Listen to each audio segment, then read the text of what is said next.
I will come and gather my troops. Thanks for being here.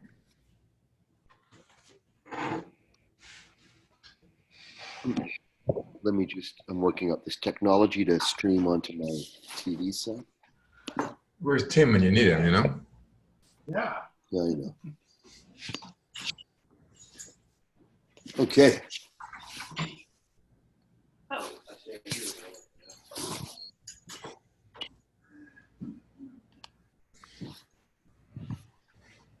Okay, come take a seat, guys, over here. And goddesses, gods and goddesses.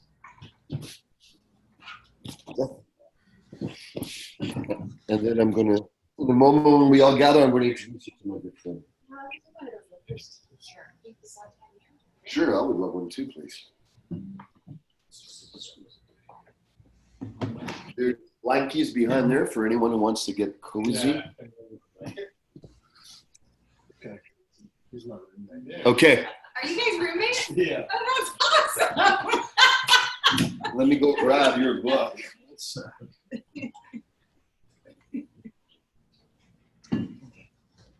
You want up now? You want it?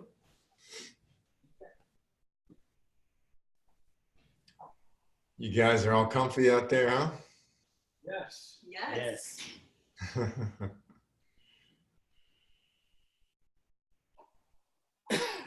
So, the official title, I want to introduce my good brother and friend here, Eric Kaufmann. He's the author of this book, The Four Virtues of a Leader, Navigating the Hero's Journey Through Risk to Results. And this is by Marshall Goldsmith, who's a well-known coach, business coach. Okay. One of the, and he wrote a truly visionary book. Read it, apply the principles, and you will be a hero in your organization. So that's his book. I'll pass that around for you guys to check out. We met a few, I'd say, well, it's what, 8 months? Hey, Almost a year. I don't know how long it's been, but anyways, when we met each other and connected, it felt like we knew each other for a long time. We were at an actual seminar ourselves, invited, so we both went. And I think the pearl for me of going to that seminar was meeting him. It was one of the pearls. And so we really bonded very quickly. And then turns out that he's in the same line of work as I do, which is coaching CEOs and leaders and organizations. So that was a wow. Then the fact that he was a family man, you know, with similar, you know, 2 children, a wife, like we had a lot of that in common. Because not everyone has that you share in the same way, you know what I mean? Then as he pulls back his curtain, executive coach my ass, this guy's a hardcore metaphysician for like years. You know, and has been bringing in higher consciousness practices, principles, philosophies, really bringing in the ancient in terms of wisdom into the sparse areas, the areas where there's a desert, and you've been on the forefront of that for a long time. So I want to invite my brother Eric Kaufmann. Let's give him a hand, please, ladies and gentlemen. Thanks for coming here. So you can give a quick introduction. All right. So this. I'm Vijay, an IT entrepreneur and CEO. Yeah. Nice to meet you. I have a couple of businesses in the healthcare space. Right on. Hello, my name's Andrea, and I'm the CEO of Beverly Hills Publishing. I'm a publisher and a marketer. Nice to meet you. Hi, Eric. I'm Paul. I worked with Satyen for a number of years on the CEO program. I'm a former CEO of MTEL that was acquired in 2016 by Aspen. Hi there. And I'm John, and yeah, I've been working with Satyen a few years as well, and working at growing my business and seeing what's next. So. Right on. And these guys are all metaphysicians themselves, you know? And so I wanted you to, we also are like family, you know? And so Eric is that too. So thanks for coming, brother. I invited him because I'd asked him to share whatever he felt that would be valuable for us. And so all yours, brother.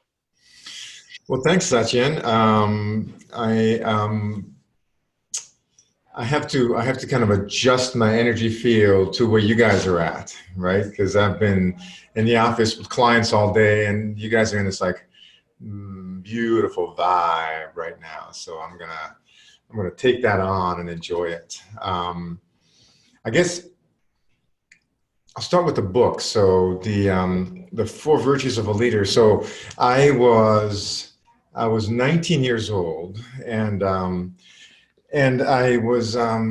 came here. I grew up in Israel. I then lived in Africa, and I came to the States to go to college. And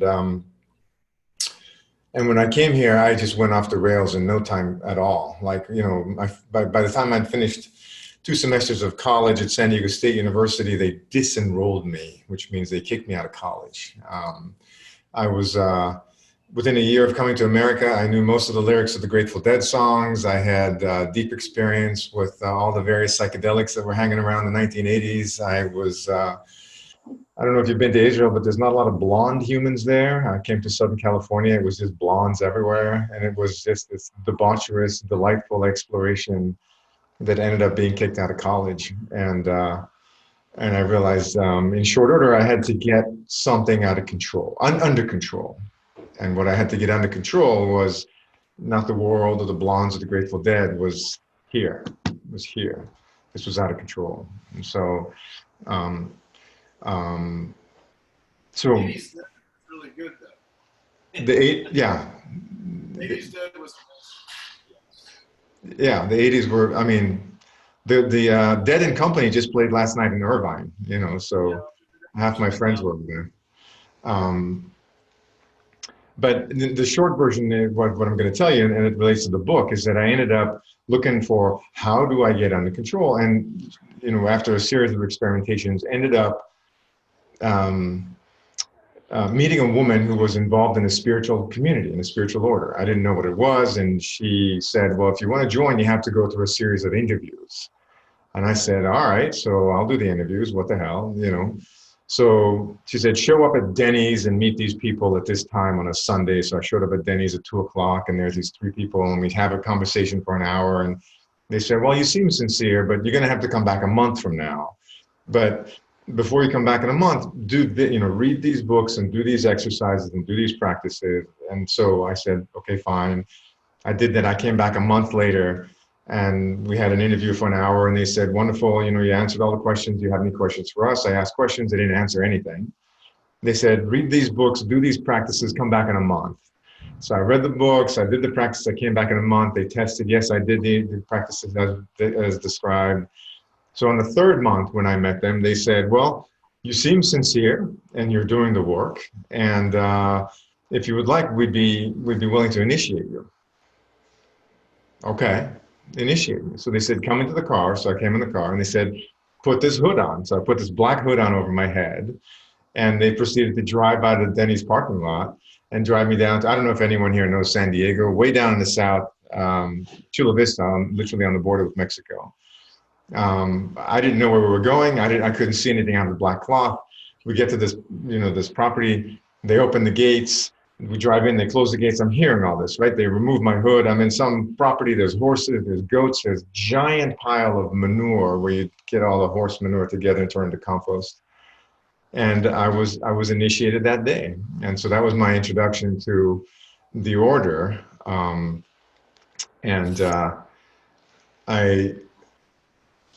When I think about my kids at 18 or 19 doing that, it freaks me the hell out. Like, my daughter should not get into a car with a bunch of strangers and have a hood over their head. But I thought it was a kind of a cool adventure. So I ended up moving into that community and living there for what ended up being 12 years. I spent my entire 20s and my early 30s in the spiritual community. And the central practice of meditation was a Zazen practice out of the Zen tradition, but the philosophy was wrapped around the Order of Thelema, the Golden Dawn, the OTO, the AA, the Argentum Astrum. I don't know if you guys are familiar with sort of the really intense, magical, mystical teachings from Western traditions. I know Satyen is deep into it. I'm not sure how many other people know about it. So, and so I'm telling you all this because when I left, essentially after 10 years living there and getting, going back to college, finishing college, going to work, I worked at 3M and I worked at Corning, and I was, on the management track. I was a young director. I had this split experience at one point. I can either go deeper into the spiritual practice because I was now, I'm in a training to be a teacher, or I can go deeper into the corporate because I'm, taking over and being mentored by the GM, taking over more responsibility, and decided I wanted to go the spiritual path and abandon the corporate path. And so I did. I shaved my head. I gave away all my possessions. I burned all my certificates. I took oaths of, obedience and poverty and anonymity, and went to the mountains of New Mexico, where we had a sister property over there and a community over there, and built a cabin in the mountains. It took me 3 months to build the cabin, and then I stayed there for a year-long silent retreat in the mountains. And in the course of that year, I had essentially a revelation that this is not the right life for me, and that wife, children, and service to community was really the way to go for my own spiritual evolution, which was, as you might imagine, incredibly unexpected and frustrating. And how marriageable am I with nothing to show for, with no job, no money? So it was a hell of a magical, mystical kind of invitation, right? Step back into the world and engage deeply and fully. So that's a little bit of background. Fast forward, I'm sitting down to write this. This is my second book. I wrote my first book, I wrote the second book, and I was really keen to be able to translate some of what I learned in the order, some of what I learned, and I promised never to reveal what I learned beneath the seal within the guarded border of this most holy order, unless it be to a true brother and not another that's truly trusted. There's all these oaths we had to take on not sharing the information. And I thought, that made sense at one point, but it doesn't make sense now. And so that book, The Four Virtues of a Leader, is kind of an application to leadership of what the essential teaching was of enlightenment within the alchemical tradition from way back in the day, in the 1300s and 1400s. And the alchemists were very keen to transmute lead into gold, right? That was the idea. So there were two components. One is, could you actually physically move a base element into a fine element, right? Lead, base, gold, fine. But the real deeper conversation was, can you transmute the gross kind of lead being into the golden shine that is our true nature? That's the real work of alchemy. That's the work that you guys are doing. That's the work that, that we're all engaged in, alchemically, right? Metaphysically, whatever name you want to give it. How do we transmute this dull appearance to its finest nature? And the alchemists essentially came up with this, what they call the four powers of the Sphinx. So if you guys have seen the Sphinx, or the image of the Sphinx, it's got a human head, typically a woman. It's got a lion's the front part of the body is a lion, the hind part of the body is a bull, and it's got wings. So that sounds vaguely familiar. That's kind of your typical Sphinx. And so it's really representing these four powers of the Sphinx that the alchemists had honed in as kind of the essence of spiritual practice. And the essence of spiritual practice, not just on the cushion or in the temple, but as life, because the real temple is the day-to-day, moment-to-moment, choice by choice, relationship by relationship, breath by breath. The spiritual temple is our life. Life is the only teacher at the end of the day. And so the head of the woman represented the four powers of the Sphinx. In Latin were called scire, vele, audere, tacere, which was to know, to dare, to will, and to be silent. These are the four powers of the Sphinx. You are now being initiated into the deep mysteries of the secrets of alchemy, right? To know, to dare, to will, and to be silent. And so I essentially wrote that as four virtues. I call them focus, courage, grit, and faith. Focus is what am I paying attention to? So at some level we know that intention plus attention equals attention, right? What we intend, which we're reaching towards, plus what we attend, which is what we give our energy to. I think Satyen talks about, what do you call it, Satyen? The units of attention, right? So it's the intention plus attention equals retention. That's what sticks in our life. So focus is really not just about what are you purposefully doing, but why are you doing it? And so much of the work is the work of understanding our own motive, our own ego, our own spirit, the different forces that move us to take action or to not take action, to express or to withhold.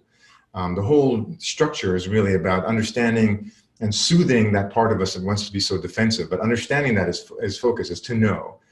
To dare is about courage. And this isn't about the courage to jump out of an airplane or deal with spiders, but really the courage to walk towards what you'd rather run away from. Our fear of failure, fear of humiliation, fear of rejection, fear of loss. You know, those are the fears. That's the courage, is to move into the discomfort and the awkwardness and the uncertainty of it all.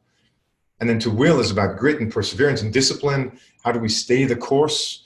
Because it's not enough to sort of be purposeful and to be courageous. There's also this capacity to stay the course. At the end of the day, much of what we do is about our willingness to be with it over time. And then to be silent is the wings of the ego, right? So to know is the woman's head, to dare is the lion, to will, or to persevere and grit is the bull, and to be silent is the ego, which is really about detachment and space and objectivity and the capacity to surrender. So those are the four virtues that I translated from the powers of the Sphinx, and that's the work that I find most both powerful and empowering. Right? How do we switch on these virtues? How do I continue to be a good, adherent into those virtues? And what do we do with people and organizations? Now, imagine you guys as CEOs, that's the folks that I work with, the same thing, right? CEOs of business, you have an unparalleled impact on your environment. The way which you show up, I think it was Thoreau, he wrote, the institution is a lengthened shadow of one man or one woman. I don't think there were too many women running organizations back then. The institution is a lengthened shadow of one person. And so how you show up, what you say, what you believe, what you think, what you feel, what you perpetuate, that is the energy field that is being perpetuated and permeated and created and crafted and held. So that's sort of the essence of the work. And I remember my teacher's name was Morris. Morris would famously walk around the community and sort of look at a person saying, "You're a cheat, you're a liar, and you're a thief." He was a real sweetheart, by the way. There's a lot of teachers that transmit remarkable wisdom while creating huge trauma. 12 years in that community, I learned a lot, and I developed new traumas on top of my childhood traumas as I released old traumas. It was a beautiful sort of space. But he'd say, "You're a cheat, you're a liar, and you're a thief." And the first time I heard that, I thought, "No, I'm not." And what he meant is that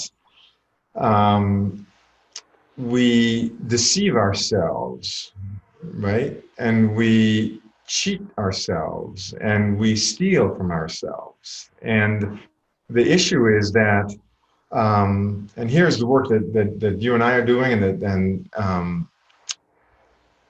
the issue with what it means to be sort of an adult or a spiritually awake person or a mature being, or by whatever name you want to call it, is that we have an inner critic, we have an inner guardian of sorts that just doesn't trust us to do what's necessary to be safe and then thrive. That makes sense, right? There's that component of us that just does not trust. And so, the easiest name for it, we call it the ego, right? Whether there is an ego or isn't the ego, whether it's a real construct or not a construct, it's an easy convenience for conversation about that element of conflict within us that does not trust. So giving up the keys to the kingdom, allowing freedom to a being that doesn't seem to be trustworthy is just it's not an option. You have children, some of you have children, right? Some of you have seen children on TV, or you've seen them in the playground. I'm not going to give my 12-year-old the keys to the car. I'm not going to give them full responsibility because they're not capable of being in good judgment, so therefore trustworthy to take care of themselves. Within ourselves, we have a similar construct, this concept that we steal and we lie. So, for example, I'm going to go on a diet. It's a radical idea. This is a hypothetical. I'm not on a diet right now, but I have been plenty of times, right? I'm going to go on a diet. So my diet is what? I'm going to do a, what's popular right now? I don't know, keto diet. I don't actually know what that means, but I'm going to do a keto diet. I think that means you don't eat something, right? Meat, food, sugar, anything good?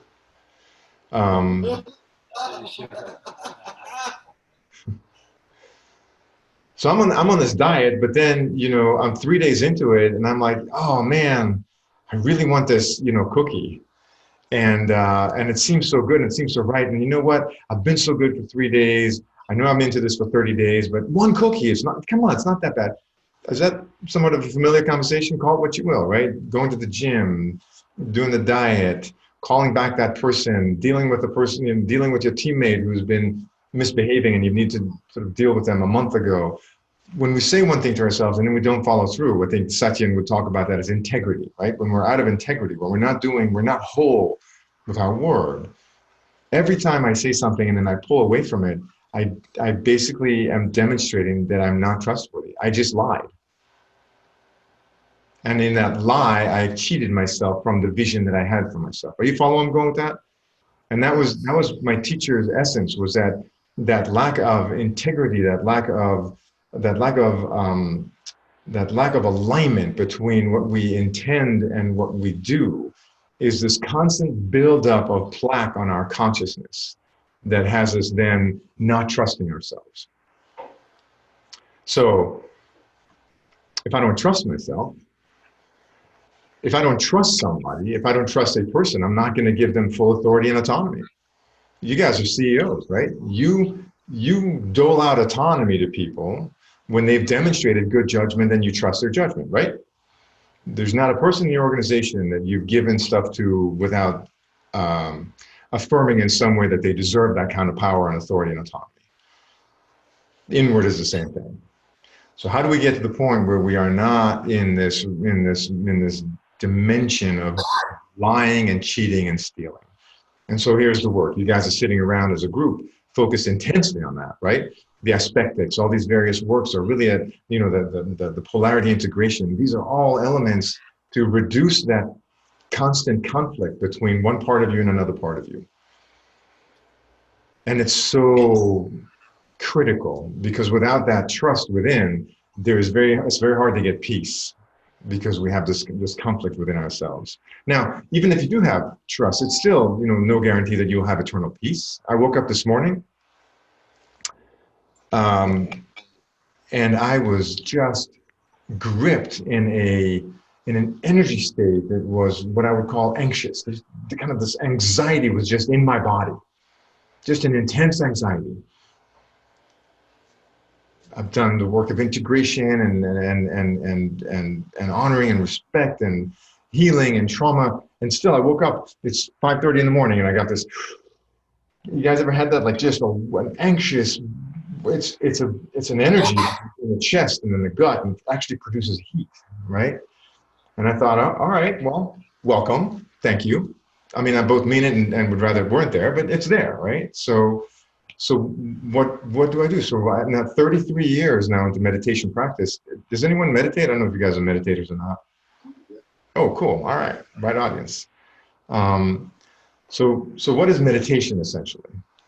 Meditation, as far as I'm concerned, is just paying attention in a particular way with curiosity and acceptance.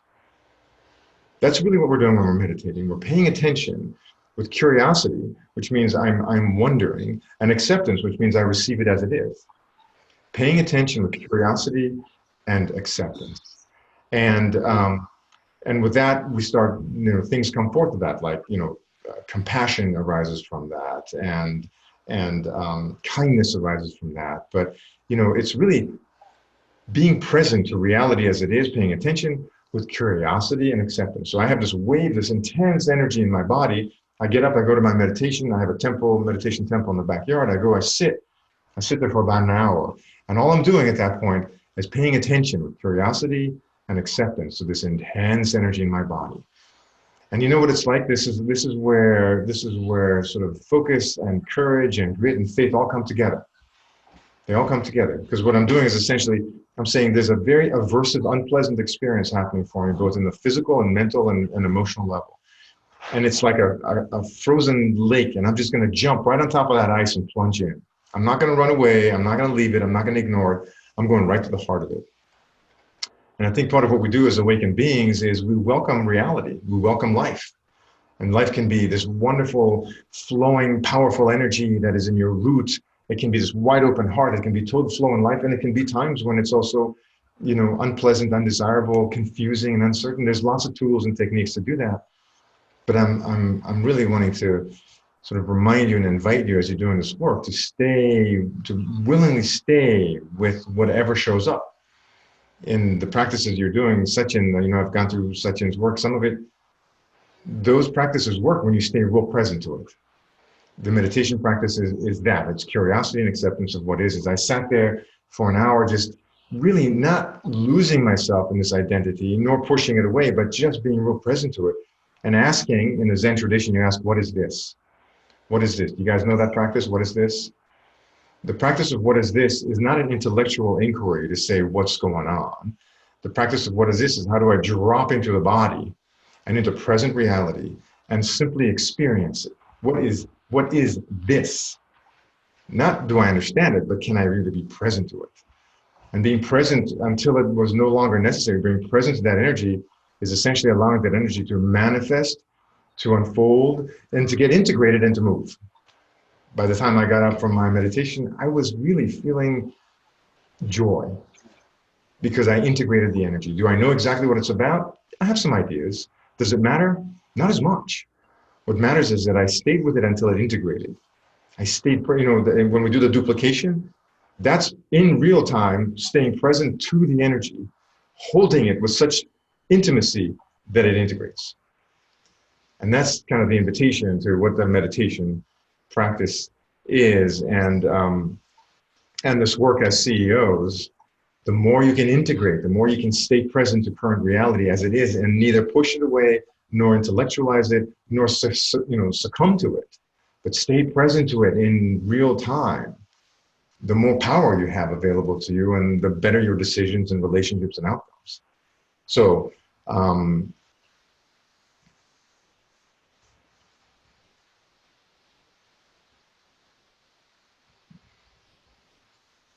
I guess I want to say one other thing, and then I'd be curious if you have questions. I'd love to, hear questions or comments or arguments or whatever. If you want to wrestle Satyen, that'd be great to watch as well. So this notion of discipline, we talk a lot about discipline, right? Discipline, and I'm not even going to ask, I'm just going to assume that in a circle of folks like you who are highly disciplined, you always want more discipline. I find that the people who have not a lot of discipline tend to not honor it or respect it or want more of it as the ones who already have a lot of it. And so I've always found that to be a very sad gap. The people who are already demonstrating so much of it want more. The people who don't, they don't care. Maybe that's sort of indicative, right? But so much of the work we do is about discipline, and discipline to me is really different than habit. Right? A habit is something that is no longer discipline. A habit is something that has become ingrained in your neural system, in your behavior, in your calendar, in your relationships. That's a habit. And some habits are, useful and positive, and some habits are distracting, right? Discipline means you're being conscious, intentional, purposeful in the present moment. And as we've talked about discipline over the years, people say, well, there's a long-term discipline. There is no long-term discipline. Discipline happens only in this moment, right now. Discipline is always a choice in the moment, because if it's not, it's either reaction or habit. If it's discipline, it means I made a choice in the moment. And what I want to offer to you is that that's sometimes hard work, right? And it lies at the root of a lot of this sort of reaction to the lying and cheating, right? Because it's I say I'm going to do this and I don't, then I'm lying and cheating, and I'm reducing again the relationship of trust within. So here's what I'd like you to consider. The work that you're doing is a work about sort of accepting and embracing and being more present to your whole selves as human beings and spiritual beings and relationship beings, right? rather than trying so hard to be disciplined, you get to a point of life where what the real sort of opportunity here is to work with respect and gratitude. So if I respect my body, if I respect my mind, if I respect my soul, if I'm grateful for what I have, then I simply act out in respect and gratitude in a way that would be caring and attentive and consistent. I talked with Ryan 2 or 3 days ago. He's a CEO of a company, and he's trying to be more disciplined about, he's, interestingly enough, he heads up one of the largest wellness councils in the country, in the US. And he's feeling like he's full of shit because he's not walking his talk. He's gained weight. He's not going to the gym. He's not doing yoga. He's burning out. It's like, I am the CEO of a wellness organization. I'm burning out. What's that all about? I said, well, we teach that which we need to learn the most, right? So what are you going to do about it? Because I need to be more disciplined. I said, how do you feel about discipline? He says, it feels like punishment. How many of us want to be punished? My invitation is the same invitation to him. The discipline is real. It is necessary. But rather than discipline being I'm punishing or driving or pushing or forcing, I want you to really consider, how can you demonstrate respect? Deep, profound respect for your body, mind, soul, body, mind, spirit. Because when Ryan clicked into respect, he's a respectful guy. Now, every day he's done either yoga or gone for a run, right? Because why? He respects his body. And so suddenly discipline isn't as hard. He can be in gratitude. He can be in honor. He doesn't have to be in fight, which I think is an important thing. I'm not sure if that would have worked for me as well when I was 25. I'm not sure that I liked myself or cared for myself enough at 25 to pull off that respect, but you guys all look like you're at least more than 25. And so there's a level of work that you've done to arrive at a place where you like yourself, you love yourself, you appreciate yourself. And I think that's the name of the game, right? I like myself, I know myself, I trust myself. I love myself, I know myself, I trust myself. Imagine that as a state of being, right? I know myself, I love myself, I trust myself. Self-knowledge, self-love, self-trust. Now, what do you want to do? It's up to you.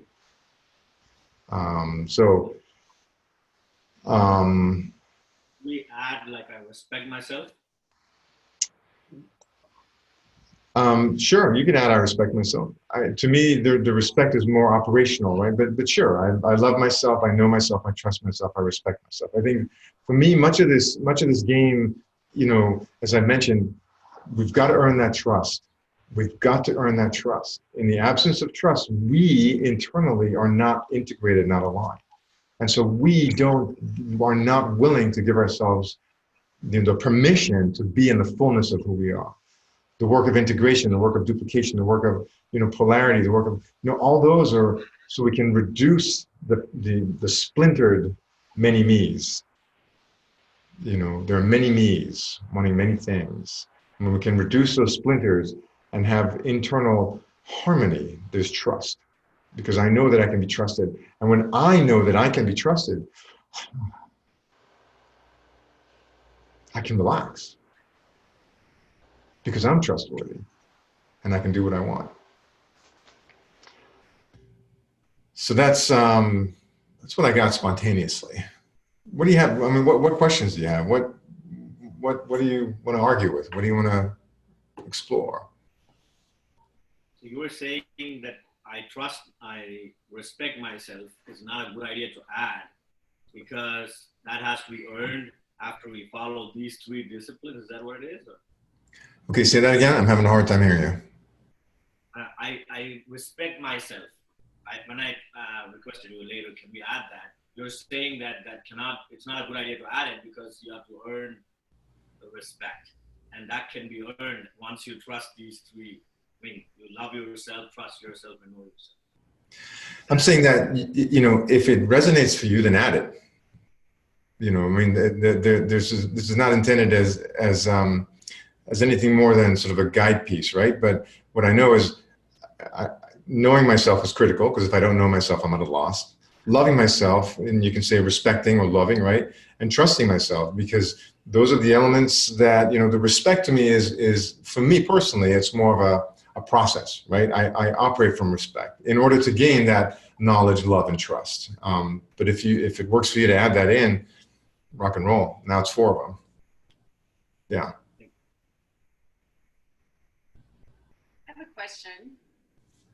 Would you say that your ability to trust yourself hits a level where you then feel beyond what's capable because you're either out of your comfort zone, or, you know, as the wealth increases, as responsibility increases, you're pushing, you're expanding, and so it's like I love I trust myself, but it's almost like when you get out of the comfort zone, you have to recalibrate into, I gotta even know myself in this place before I can trust myself.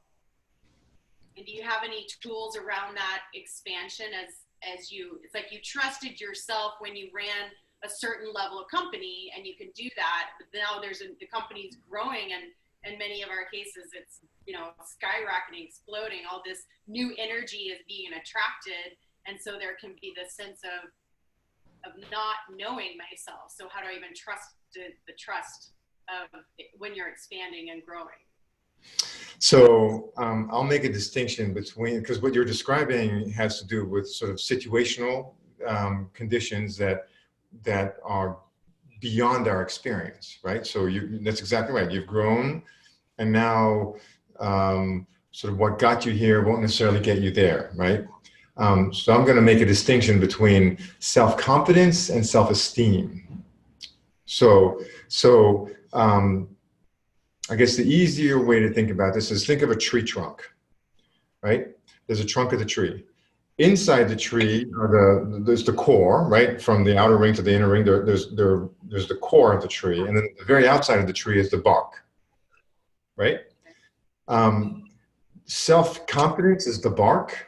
Self-esteem, where the kind of root of trust lies, is the core. And what happens is, you know, the birds come and they chip at the bark, right? The lightning strikes the bark. The wind, you know, hurtling sand and pebbles, you know, go to little kids with pocket knives, they cut the bark. The bark is susceptible to the environment.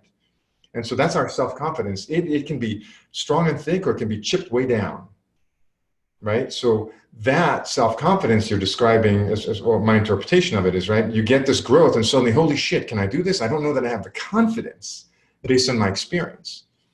Self-esteem is the bark. I mean, self-esteem is the core. It's hard wood.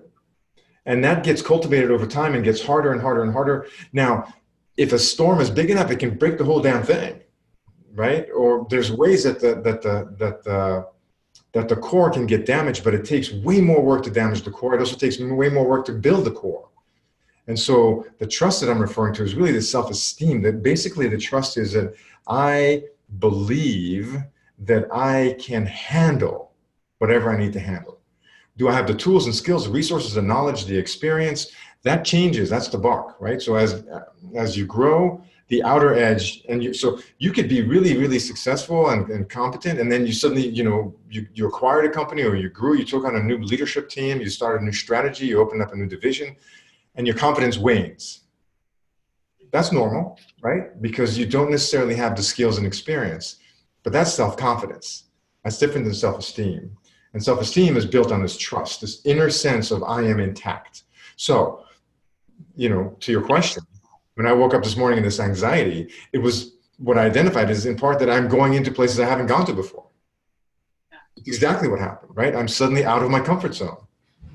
I'm out of my comfort zone. So biologically and intellectually, it's like, holy shit, what am I thinking? I've got this figured out. Why would I even do this? I do this because I'm called. I do this because I'm curious. I do this because I'm creative. I want to move out of the comfort zone. As soon as I move out, the system has a reaction, right? But I know that I can sit back down and reintegrate myself by getting in touch with and sort of allowing the experience to touch both on the core and the periphery. And now what do I need to do to get better at the periphery, to get my confidence back up? But I don't have to be anxious anymore about that. I just have to be in action. And you know what? The anxiety will come back because I've been out of my comfort zone a million times. That's what happens. We get anxious, but you don't have to be.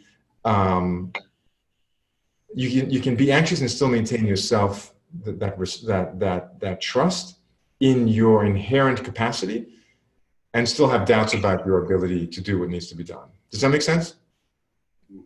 Yes, thank you. Yeah. And I think the work of integration is constantly reintegrating back to the deeper, more profound essential self. Right? That essential self, that eternal self, that self that is source or wisdom or mystery or call it God, whatever it is, right? That's not buffeted by situations, but our mind and body totally react to situations. That's a genetic and biologic and neurological response. You can't not expect. I mean, you can expect it when you go out of your comfort zone. There's anxiety, but that doesn't define you. It just defines the moment. Oh. Well, I know you're on your way to another meeting, but I am on my way. Share this time with us. I mean, any acknowledgments you guys want to share? I appreciate it. Thank you very much. So, what's your favorite Dead tune? My favorite what? Grateful Dead tune. It's called Ripple. Do you know Ripple? Oh yeah, there you go. For sure. Yeah, I've asked my daughters to play that at my funeral. It's a beautiful song. It is a gorgeous song. The lyrics are just so profound. I love it. Are you a San Diego native still, Eric? I live in San Diego, yeah. Oh, okay. I am Paul. I live in Point Loma. Oh, great. Or maybe if it makes sense, we can go. I'll introduce you guys. I'll look you guys up. Whereabouts in San Diego do you live? I live in Del Cerro, right by Cowles Mountain. Okay. Yeah. Yeah, that'd be great. Yeah, nice to meet you, Paul. Eric and I are going to be giving a retreat together for 3 days. Okay. So we've joined forces, and we're going to be giving a retreat called the Alchemical Executive, and it's for leaders, and we're taking 12 folks. Okay. And so you guys obviously are on our first invite list, and it'll be a deep dive with both of us doing our magic. And yeah, so yeah, I don't even know what to say except it's going to be a powerhouse experience, and so we'd love to have you guys. Awesome. Thank you. Thank you. All right. Thank you. Anything else you guys want to share to my brother? Anything else? Complete up? The book is amazing. Just from what I went through it as kind of a speed reading, and I see there's so much there, really extraordinary. I look forward to going deeper into it. Yeah. Congratulations. Oh yeah, thank you. Yeah, by all means. Yeah, it is not a. You remember the book Who Moved My Cheese? It's nothing like that. Yeah.